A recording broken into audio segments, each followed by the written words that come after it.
Hello, this is old Mr. Kent of MrKent.com. And before I get too far into this video, I want to invite you to watch an upcoming video where I've figured out a much better way to keep your phone cool in hot temperatures, because if it stays cool, then the screen stays bright. If it gets warmed up, then in order to keep from heating the phone, they have the software designed, or the software is designed to dim the screen, because the screen uses a lot of energy, which heats things up.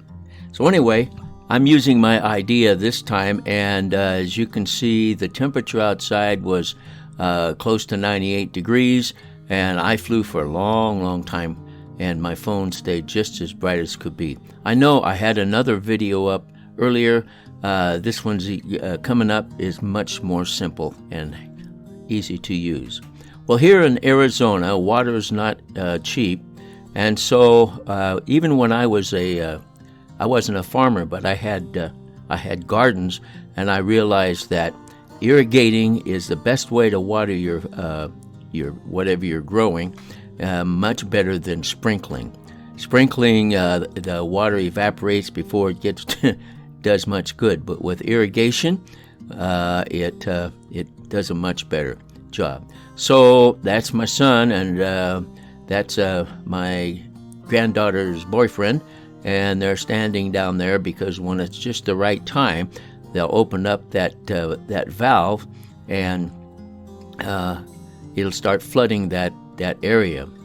And so it must be getting close to the time, because here he goes. He's going to unscrew it, and the water will just come flooding out of there. And so that's much cheaper than sprinkling, and much better as far as getting growth out of your plants. So that's what this video is about. You're going to get to watch them turn it on and watch how it floods the yard, and then also a little extra where my grandson gets to play in the water. So stay tuned for that. And while we're watching this, I can tell you a flying story. I promised in a previous video to tell you a flying story about flying at night and some lessons that I learned. And I think I may have told this story in a video before, but it's worth telling again, because it caused me to panic, and then I learned something. So most of my flights, not most of them, but over 10% of my flights were from Pasco, Washington, which is in the southeast corner of the state, to Lewiston, Idaho, which is on the western border of Idaho, because that's where my wife's folks lived. So I spent a lot of time flying back and forth between those. Well, there's one particular time my wife had been over to Lewiston, and we had to fly back to Pasco, and we left at night, and so we took off, and as we got up to altitude, which I think was 5,500 feet, you could see the rotating beacon of Pasco, which is about 100 miles away, and so, but you can see it from that far away, and so we got leveled out, and it was a pretty quiet night, just flying along, and so there wasn't anything to be too concerned about. But about halfway, actually, and you keep your eye on the rotating beacon so that you don't get off course, because there's a lot of other lights around. There's all the farmhouses have several lights. We're going across open field, and the farmhouses have lights, and little cities along the way, so you keep your eye on the beacon to make sure that you don't lose track of it. All right, now at this point in time, I showed you how they started watering, and so then later on, about an hour later, they started at 2:30, so this was around 3:30 in the afternoon, and so now you can see what it looks like when the yard gets flooded. Actually, it's going to get a little more flooded, and it's going to start flooding around the sidewalk on the left there, and my son's going to have to do some filling dirt, put some dirt in there. But anyway, so that's what it looks like.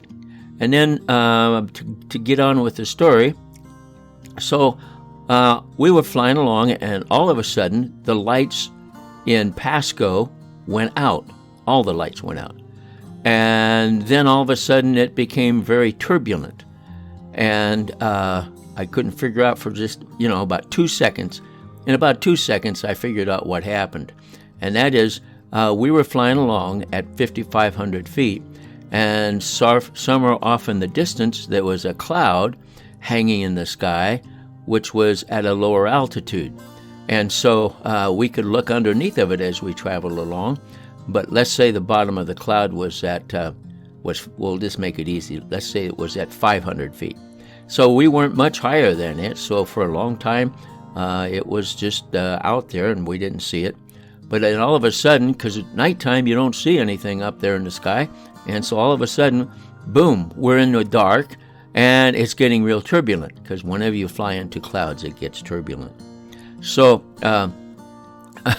my wife didn't panic, but I could tell that she was nervous, and like I said, didn't take me long to figure out to just make a little bit of a nosedive and get down below the cloud, because obviously there's a bottom to it, not too far down, because we'd been looking underneath of it the whole time.